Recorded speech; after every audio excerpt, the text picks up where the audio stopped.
Hi guys, Andy Carter here, PGA Teaching Pro at Trafford Golf Centre in Manchester. And today's video is another one of my on-course tutorials, and it's all about kind of pitching, and I'd say kind of pitching for kind of 30-40 yards out from the green. And a big one really is club selection. I think we're going to talk a little bit about the actual technique of the shot and the setup and everything like that in a second, but first of all, what's the club selection? Me personally, I prefer to see a little bit more height on my shots. I feel like I can control it better. I know if I hit a decent strike, I know what the ball's going to do when it lands, and then obviously how it's going to react onto the green. Me personally, with an 8-iron, I feel like if I land it short, obviously the contours of the fairway as I land it short could take it either side.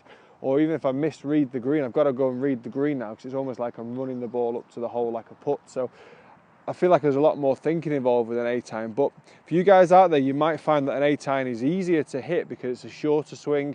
You can literally hit it, send it on its way, get it onto the green, take your 2 putts from there. But I want you to try and, I'm going to play devil's advocate. I want you to try and take it onto a golf course using a sand wedge, lob wedge, gap wedge, pitching wedge, something where you get a little bit more height on your shots. And to start with, I'm going to talk through the 8-iron first.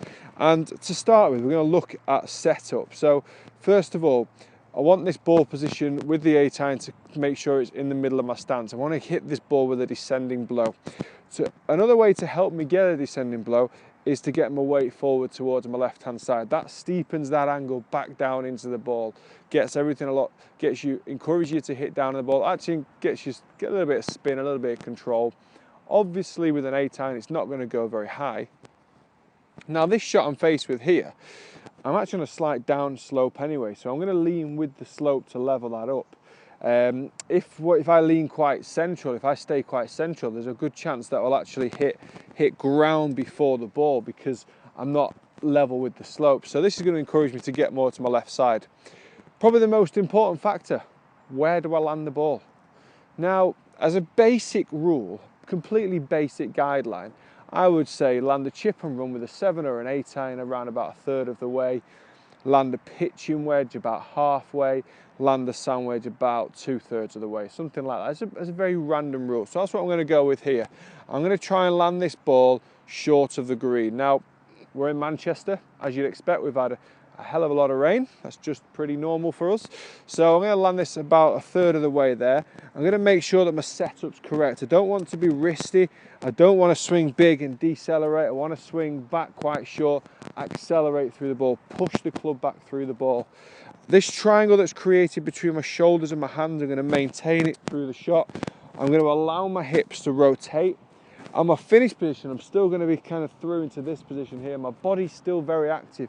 It's such a short shot, but my body's active because I've shortened my swing. So it doesn't mean that everything else stops. I've shortened it for my distance control. So I'm looking around about 1/3 of the way there.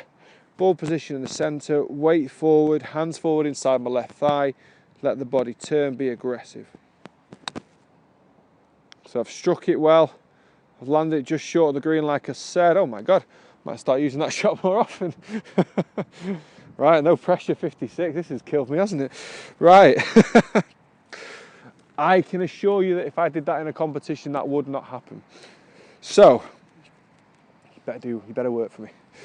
56 degree now. I want to go in with a little bit more height. I want to try and land this ball a little bit closer to the flag with a decent strike, with a bit more height. I am going to get a little bit more check, a bit more stop. I feel like I can control that shot a little bit better. So I'm going to go with the exact same setup, okay? This is a good thing about chipping, I think. You can actually use the same setup for every different club. Then maybe sit back and think, okay, if I use this setup with a lob wedge, this setup with a 6-iron, what's that ball going to do? Figure it out, visualize where it could potentially land and how much it's going to roll out as a result. So the ball position is going to be in the center, weight forward, hands forward towards my left thigh. Right, 56, no pressure, but 8-iron was good. I said I can't do that as well. Ball's come out higher. To be honest with you, I landed it in quite a good position, but I just pulled it. Not my greatest. I got a decent enough strike on it, just tugged it a touch a little bit to be fair. But the strike was good, the movement through the swing was pretty good, just got a little bit close with the club face. But take these 2 shots onto the golf course. I think we're going to start using the 8-iron a little bit more often now.